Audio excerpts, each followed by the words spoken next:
are everything you're looking for in a sports car. Plus, you get 2 extra seats. Which you need. Which you do need. Never really been a big fan of Mazda, but that was until I actually drove the RX-8. It feels organic. It feels like you're connected. And I'd much rather that than luxury any day.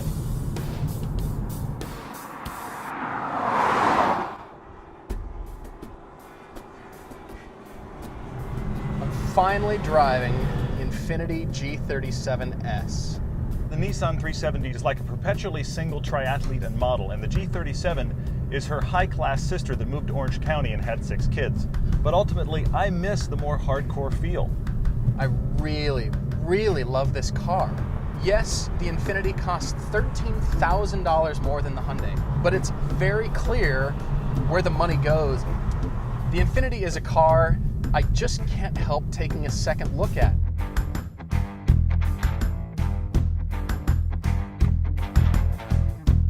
From a side view, the Infiniti is a really classic sports car shape. Now take a look at the line that starts at the headlight, goes all the way through the shoulder, comes around to the trunk, and meets right at the spoiler. Look how delicate that line is. That's what I'm talking about when I say refinement. This is a pretty car. In fact, I think it's one of those rare cars that is more attractive in person than it is on camera. The only real misstep is the chrome spoiler in the back. It really should be body colored. It's kind of like a really attractive woman wearing enormous jewelry. It kind of ruins it. This car is gorgeous. I can't wait to drive it again.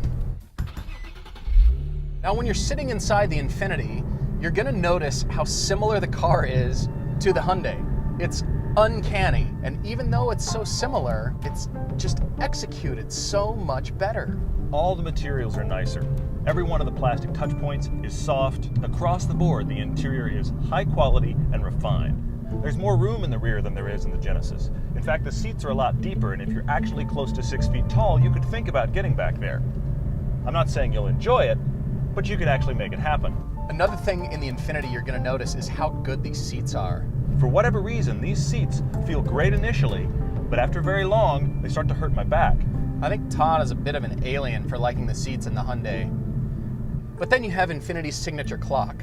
It's not an expensive feature, but it really makes a nice look to the car. When you've got a 7-inch navigation screen, I think you can let the analog clock die. That's vital real estate. And I know everyone is saying that's historical and it connects back to the brand. This isn't Rolls-Royce here. People who are buying this car look for something just a little bit more than function. That's why we put art on our walls. That's what the clock is in the Infiniti. I love a really hardcore sports car, but I don't want to drive one all the time. There's still a lot of performance lurking in the chassis, engine, and brakes of this car. So it doesn't mean the Infiniti can't perform. Because this is a bit more luxurious, all of your inputs feel just a split second behind. Now in a highway cruising situation, that's not a big deal, but a split second can be a really big deal when you're chucking it around a canyon corner. The Hyundai is more chuckable through a corner, yes, but I have a lot more confidence than I do the Hyundai. It really settles through corners a whole lot better. And as much as I like this Infiniti, I think the steering is way too overboosted. There's no question that the G37 can handle well, but because the steering is so light, you don't realize just how fast you're going. You can get so much speed in the Infiniti. I'm just continually amazed at how much power this car has. There's no question it has great power, but this engine really needs to be up high in its rev band to really wake up and give you all the power you're hoping for. The inexplicable thing is that the exhaust note on the G37 sounds better than the 370Z.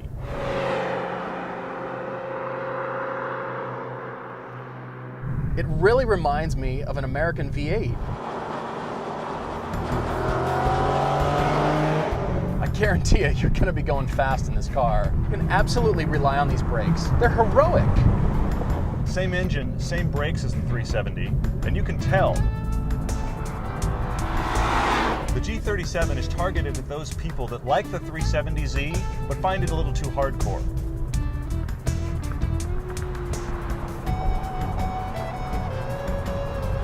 This is a car that you don't have to make excuses for. It's comfortable when you're driving slowly, and it really comes alive when you want to hammer it. This is a grand touring car. You could take a huge road trip in this, and if the road got a little bit windy, you'd still have a lot of fun. But if I'm going to buy a sports car, I don't want it to shield me from anything. I want to be completely involved, maybe over-involved. And the G37 isn't built for that.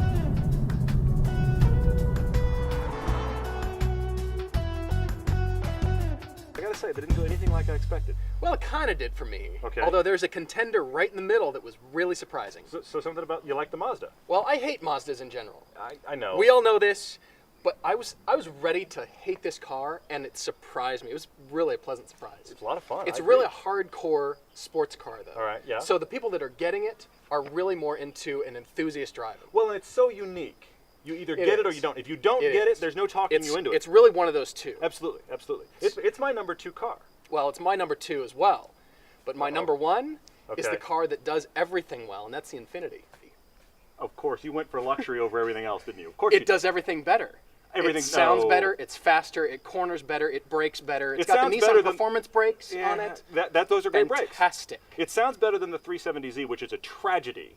But I'm sorry. Yeah, it is. It is. The Genesis sounds almost as good as the Infiniti does, and it's a freaking Genesis. It's a Hyundai. What's going on? Yeah, it sounds like a South Korean gong when you shut the door. Well, so It's- does that. I'm sorry, and that's not from Korea. Well, These doors don't sound that it's much a different. little bit better. A little bit if you're measuring by millimeters. The point is, that's an enthusiast car, and that's why you buy that car. The faster you drive that, the more fun it gets. That's all you can do with it. It's a one-trick pony. And You can't drive that fast. You can't drive 9/10 to the grocery store and back. And why do you need a around supermodel? town. It's not for the brain. It sucks Hello? on the freeway.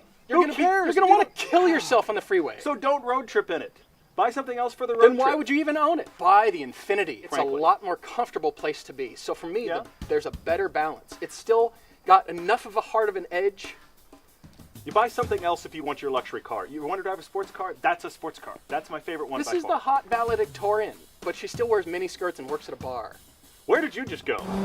If this is just some fun little sports car for you, look elsewhere.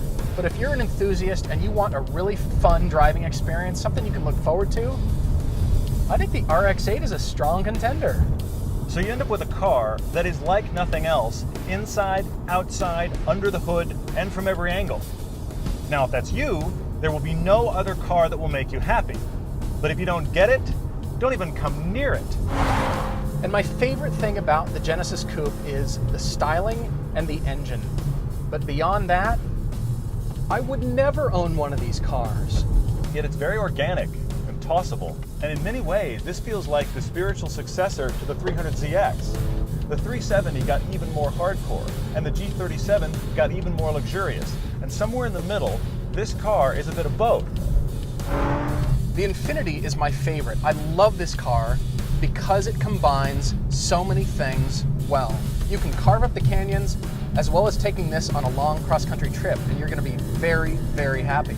The G37 does a great job of being an all-in-one, of actually being a luxurious car you could take on a road trip and a fun sports car when you need it to be.